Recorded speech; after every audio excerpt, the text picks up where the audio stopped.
What's up, dude? So welcome to Talk Malcolm Talk. So let's talk.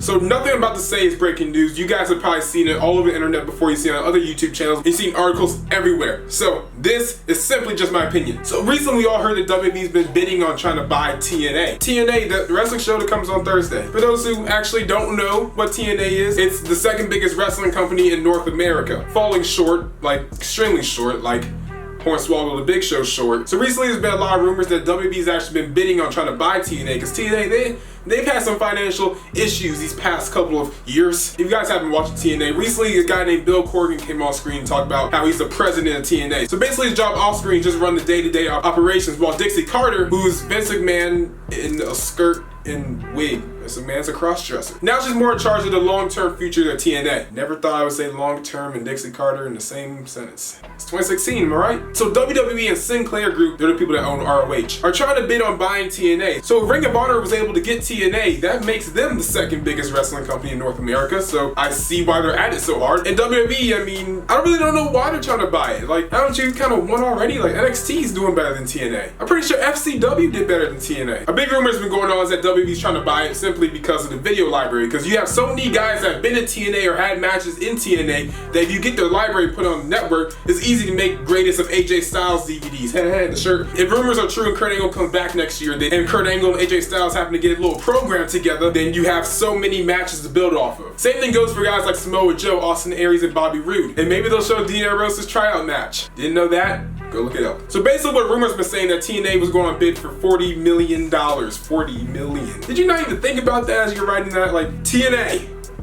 Dave Meltzer, who basically came out on Twitter and said it's not worth $40 million, maybe you cut off that zero. And if you don't know who he is, he's the guy that gets 5 stars for all those incredible matches. I'm still waiting for that 5-star Melina versus Alicia Fox. I think he was just like asleep when it happened. I don't know. Can't even break 500,000 views on television. Who thought that that company's worth $40 million? I highly even doubt it's $4 million. Maybe 1.2. Seriously. What culture has more subscribers than them? But I don't think WWE really wants them so they can like start running the show. But it would be pretty cool if Stephanie McMahon showed up on Impact Zone. The contract says McMahon, but it also has a hyphen that says Levesque. We own TNA. We're gonna bury this company. Maybe their daughter can show up on ROH one day. Shane Sons can show up on Lucha Underground. My thing about this is TNA, they've been falling so hard. It got to a point that it took Dixie Carter going through a table for them to kind of get views. Didn't really work. It's kind of like a YouTube channel that runs out of ideas. So they start doing like a bunch of Q&As, a bunch of like couple challenges and that kind of crap. And you might be able to get some of the contracts too, so you can get EC3 to come back because he's amazing. Drew Galloway, who's amazing. Bobby Lashley's been showing more personality than ever expected. Moose is doing like an amazing job. I didn't even know he could really talk on the mic until now. Yeah, brother Nero. That was a horrible impression. Broken Matt Hardy, brother Nero, Rebby, make Maxwell superstar. Why freaking not?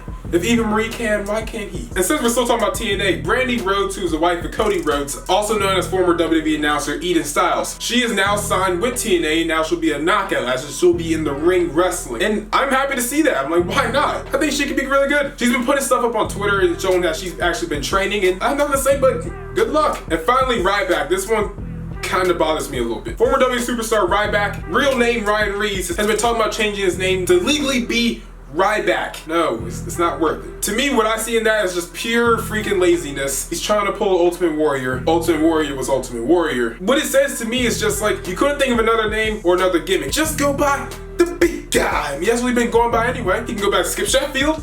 Well, no, actually he can't. That's WWE's. But you get the point. The point is the man could change his name. He could keep the gimmick, he could change the name. Instead of Ryback, go to right arm.